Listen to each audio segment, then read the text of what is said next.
अल्लाह ही अल्लाह किया करो, दुख न किसी को दिया करो। जो दुनिया का मालिक है, नाम उसी का लिया करो। अस्सलामु अलैकुम वरहमतुल्लाहि वबरकातुहू। नाज़रीन, इस्तक़बाल है, स्वागत है आपका viral news live studio Jalgaon, Maharashtra, India में।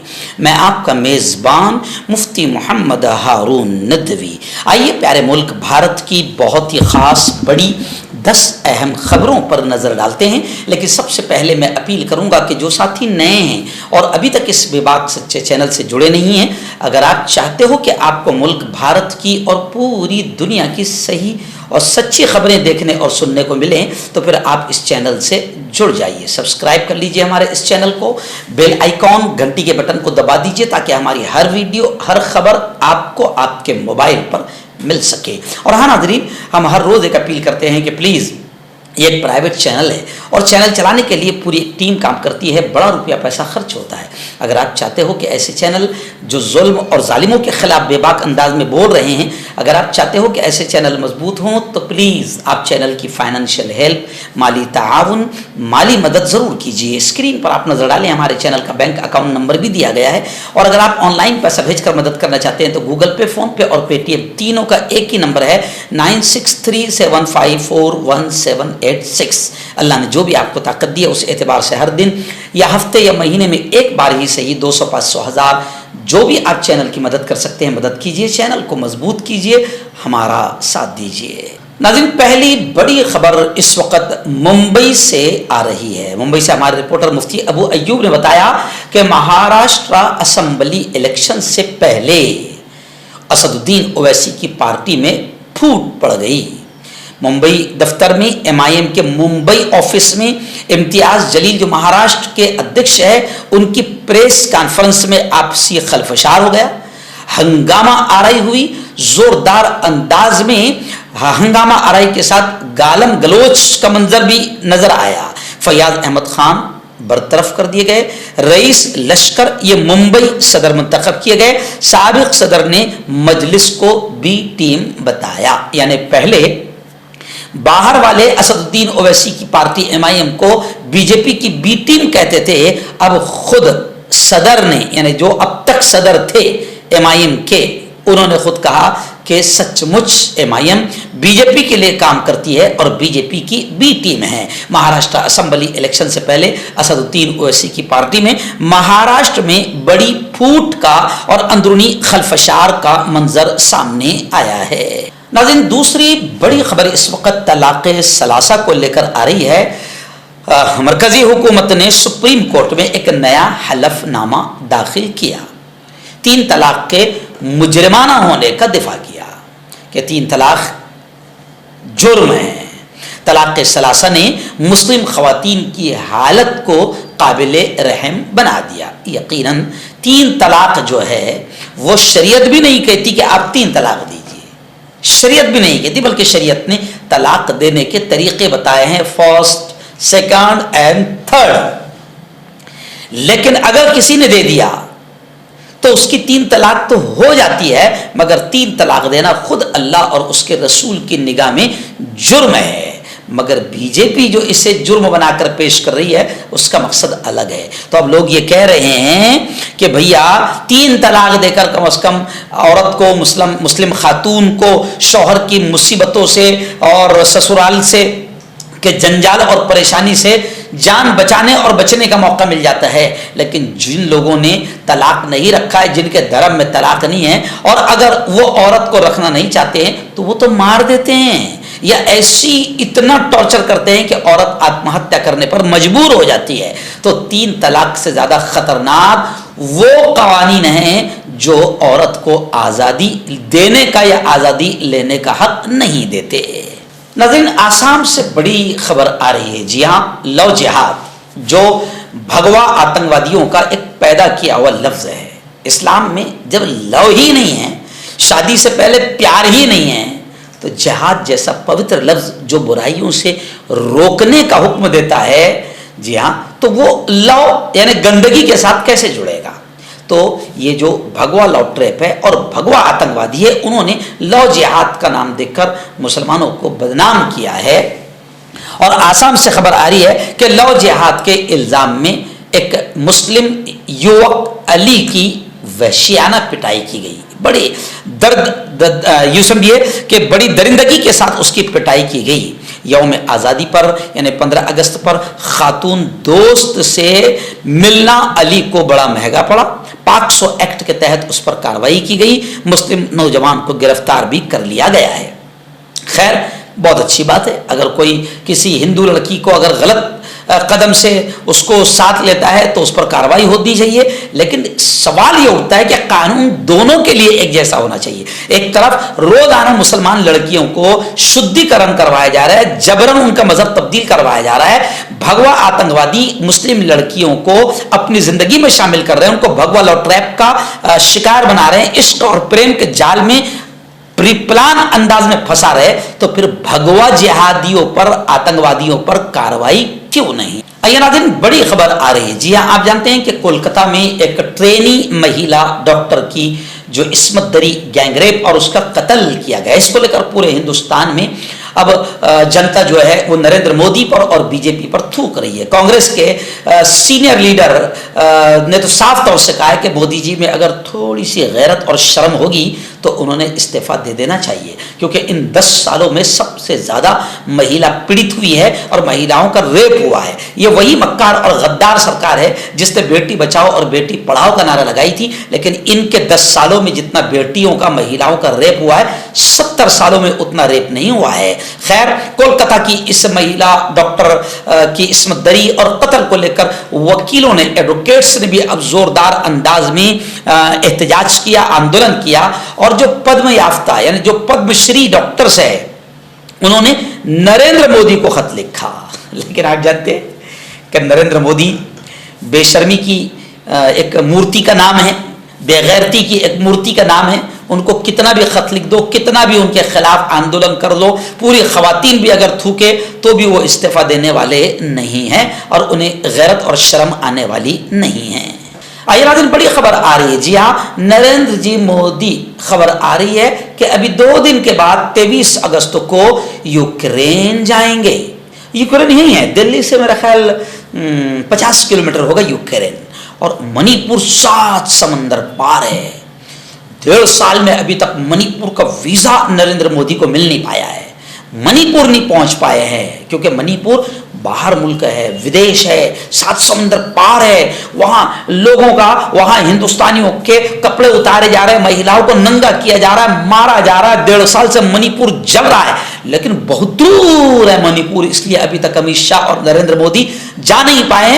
और Ukraine, America, London, Japan, Saudi Arab, Dubai, ये सब जा पाए क्योंकि ये लोग, ये जो मुल्क है ये 50-50 किलोमीटर पर है। तो खैर, ये भी खबर आ रही है कि मोदी जी 23 अगस्त को यूक्रेन जाएंगे और ज़ेलेंस्की से यानी वहां के यूक्रेन के सदर से मुलाकात करेंगे। और रशिया और यूक्रेन के जो तनाज़ात चल रहे हैं, जंग चल रही है, उसके हल को लेकर बातचीत करेंगे। क्योंकि पापा ने इजराइल की वार भी रुकवा दी थी। पापा बहुत पावरफुल है, पापा ने इजराइल की वार भी रुकवा दी थी, तो वहां पर भी जाकर रशिया और यूक्रेन की वार रुकवा देंगे। लेकिन पापा इतने कमजोर है कि अपने मुल्क में महिलाओं का, बेटियों का रेप नहीं रुकवा पा रहे। पापा इतने कमजोर है कि अपने मुल्क में पेपर लीक को नहीं रुकवा पा रहे।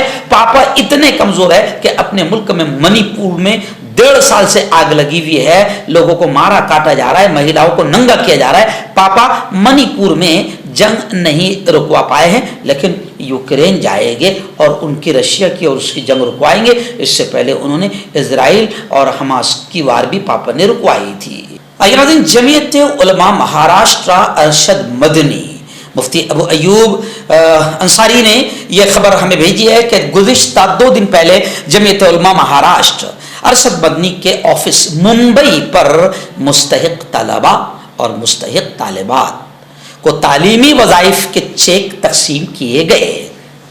आप जानते हैं कि जमीयत उलमा मुल्क के मुसलमानों की एक सबसे बड़ी वाहिद ऐसी तंजीम है जो सिर्फ मुकदमात ही नहीं लड़ती है, बल्कि मुकदमात तो जमीयत उलमा का बहुत बड़ा कारनामा है।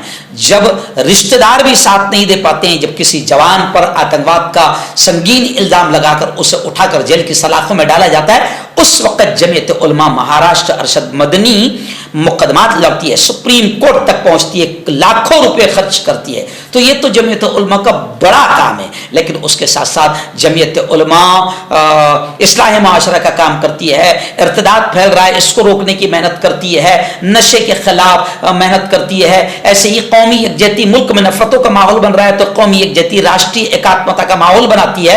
और जमीयत उलमा शरई हुदूद में रहते हुए मुसलमानों के साथ साथ गैर मुस्लिम बेटियों को, बेटों को भी तालीमी वज़ाइफ एजुकेशन फंड देती है। हजरत मौलाना हलीमुल्लाह कासमी जो जमीयत उलमा महाराष्ट्र के जनरल सेक्रेटरी है, उनका बड़ा बयान आया है। जब बच्चों को तालीमी वज़ाइफ तकसीम किए जा रहे थे, उस वक्त जमीयत उलमा के सदर हाफिज मसूद हुसामी साहब भी मौजूद थे और इलाके की मशहूर मारूफ सियासी शख्सियत मोहतरम अमीन पटेल भी इस मौके पर मौजूद थे और हाजी बशीर मूसा पटेल साहब, निजामुद्दीन राइन साहब को तर्जुमान कांग्रेस पार्टी और जे पुलिस स्टेशन के पीआई जनाब मुख्तार शेख भी बतौर मेहमान खुसूसी इस प्रोग्राम में शरीक थे। इस तकरीब में मुअज़्ज़ज़ मेहमानों के हाथों 34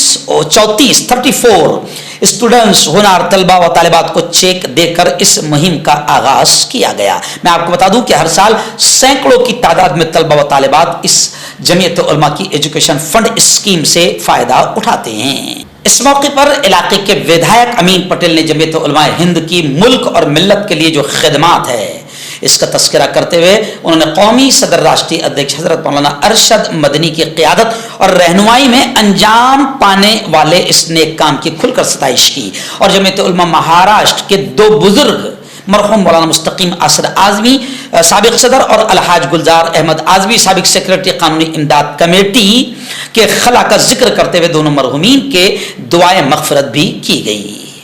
नाज़रीन, बड़ी खबर आ रही है जम्मू एंड कश्मीर से। जम्मू कश्मीर में दहशतगर्दाना हमले की बड़ी खबर आ रही है। बताया जा रहा है कि CRPF इंस्पेक्टर की मौत हुई है। दहशतगर्दों ने इलेक्शन मुहिम से पहले उधमपुर में उधम मचाया और पेट्रोलिंग पार्टी पर फायरिंग कर दी। जम्मू कश्मीर के उधमपुर में पीर के रोज दहशतगर्दों की फायरिंग में CRPF इंस्पेक्टर की मौत हो गई है। CRPF और जम्मू कश्मीर पुलिस की मुश्तरका ऑपरेशन टीम रामनगर के इलाके में मामूल के मुताबिक गश्त पर थी। इसी दौरान दहशतगर्दों ने फायरिंग कर दी, जिसमें CRPF इंस्पेक्टर की शनाख्त जिनकी मौत हुई कुलदीप के नाम से हुई है। इनकाउंटर उस इलाके में अभी जारी है। जम्मू और कश्मीर में कल यानी 20 अगस्त से इंतखाबी अमल शुरू होने से एक दिन पहले यह दहशतगर्दाना वाक़या पेश आया है। रियासत जम्मू एंड कश्मीर की 90 असम्बली सीटों पर 3 मरहलों में 18 सितंबर, 25 सितंबर और 1 अक्टूबर को वोटिंग होगी। 20 अगस्त को नोटिफिकेशन जारी होंगे। तो मैं हकीम जावेद, क्या आपको शुगर है या आपके बदन में दर्द रहता है, जैसे जोड़ों का दर्द, नसों का दर्द, गठिया हुआ है? इसके अलावा अगर आपको बवासीर है, खूनी वाली हो या मस्से वाली हो, और अगर आप अपनी शादीशुदा ज़िंदगी को लेकर खुश नहीं है तो आप हमें कांटेक्ट कर सकते हैं। यहाँ गारंटी के साथ जड़ी बूटी से इलाज किया जाता है। Thank you so much. आइए, बड़ी खबर आ रही है। जी हाँ, अपोजिशन दबंग कद अवर नेता राहुल गांधी ने बीजेपी पर फिर हमला किया और कहा कि संविधान को तबाह करना, आईन को तबाह करना, बहुजनों से SC ST OBC से तहफ़्फ़ुज़ात, उनके रिजर्वेशन को छीनना, उनके हक छीनना, ये बीजेपी का विजन और मिशन है। राहुल गांधी ने ब्यूरोक्रेसी में लेटरल एंट्री पर एक बार फिर हुकूमत पर तनकीद किया और मैं आपको बताऊं कि अब चिराग पासवान भी बीजेपी पर लेटरल एंट्री को लेकर चिराग पा हो गए, गुस्से में आ गए और उन्होंने भी बीजेपी के खिलाफ तनकीदी बयान दिया है। राहुल गांधी जिस तरीके से बीजेपी पर दबंग अंदाज में हमला कर रहे हैं, ये अब सबको समझ में आ रहा है। आइए नाज़रीन, उत्तर प्रदेश से फिर एक बड़ी अफसोसनाक खबर आ रही है। मैंने कहा ना कि बीजेपी के दौर में रोजाना, अभी एक रिपोर्ट आई है कि रोजाना कम से कम 87 महिलाओं का रेप हो रहा है। एक रिपोर्ट अभी आई भी है, अभी मैं बताऊंगा उसको भी। अभी देखिए, उत्तर प्रदेश से फिर खबर आ रही है, यानी अभी कलकत्ता के ट्रेनी डॉक्टर के रेप और कत्ल का मामला पूरे मुल्क में गरमाया हुआ है। लोग मोदी पर थूक रहे हैं। वो अभी चल ही रहा है कि फिर एक बड़ी खबर आ रही है उत्तर प्रदेश के योगी आदित्यनाथ के उत्तर प्रदेश के मुरादाबाद से कि मुरादाबाद में एक दरिंदगी, एक वैश्याना हरकत हुई। नर्स को किडनैप करके यरगमाल बनाकर क्लिनिक में उसके साथ ज्यादती की गई। मुलजिम डॉक्टर समेत 3 लोगों को गिरफ्तार कर लिया गया है। नाज़रीन, बड़ी खबर आ रही है। आप जानते हैं कि महाराष्ट्र के वैजापुर में एक शैतान संत ने, यानी संत नहीं है क्योंकि शैतान रहा तो वो संत नहीं हो सकता, और ये शैतान है। शैतान ने ऐसी हरकत की है, हुकूमत की दलाली करते हुए माहौल खराब करने के लिए विधानसभा से पहले, और किसके लिए माहौल खराब किया, किसके लिए बयान दिया वो भी क्लियर हो गया, क्योंकि जो उसको बचाने की बात कर रहे हैं उन्हीं के लिए उसने बयान दिया है। तब वैजापुर में एक रामगिरी महाराज के नाम पर एक शैतान है, इसने प्यारे आका मोहम्मद मुस्तफ़ा सल्लल्लाहु अलैहि वसल्लम की शान में गुस्ताखी की। अब पूरे महाराष्ट्र में जगह जगह लाखों मुसलमान आंदोलन कर रहे हैं कि इस शैतान को गिरफ्तार किया जाए। मगर कमाल की बात है कि जब महाराष्ट्र के सीएम ने घटिया बयान दिया कि मैं घटिया संत की हिफाजत करूंगा, कोई उसके बाल को टच नहीं कर सकता है, कोई धक्का नहीं लगा सकता है, तो अभी तक इस महंत रामगिरी महाराज को गिरफ्तार नहीं किया गया है, जिससे मुसलमानों का गुस्सा और बढ़ता जा रहा है। और शिंदे यही चाहता है कि मुसलमान गुस्से में आए, पत्थर फेंके, माहौल खराब हो, और इसका पूरा फायदा शिंदे एंड बीजेपी सरकार को मिले। खैर, शान रसूल में गुस्ताखी करने वाले रामगिरी महाराज के खिलाफ सख्त कार्रवाई की मांग करते हुए वजीर आजम नरेंद्र मोदी को प्रिंसिपल डॉक्टर मोहम्मद सोहेल लोखंडवाला ने बकायदा एक खत लिखकर अपील की है। बहुत अच्छा काम किया है सोहेल जी लोखंडवाला ने, मगर खत किसको लिखा है? नरेंद्र मोदी को। और शिंदे जो उस महाराज को बचाने की बात कर रहे हैं वो किसकी गोद में बैठे हैं? नरेंद्र मोदी के। आदमी किसके? नरेंद्र मोदी के। पूरे मुल्क में माहौल खराब हुआ है, दंगे फसाद हो रहे हैं बीजेपी की वजह से, और बीजेपी के सुप्रीमो को सोहेल जी लोखंडवाला अच्छी उम्मीद करके उनको लेटर लिख रहे हैं कि इस महाराज पर कार्रवाई की जाए। तो जाहिर बात है, आप समझ सकते हैं कि क्या सोहेल जी लोखंडवाला की बात को माना जाएगा और नरेंद्र मोदी अच्छा काम करेंगे? लगता तो नहीं है, लेकिन खैर वो वजीर आजम है, उन तक उनको खत लिख के खबरदार करना भी जरूरी है।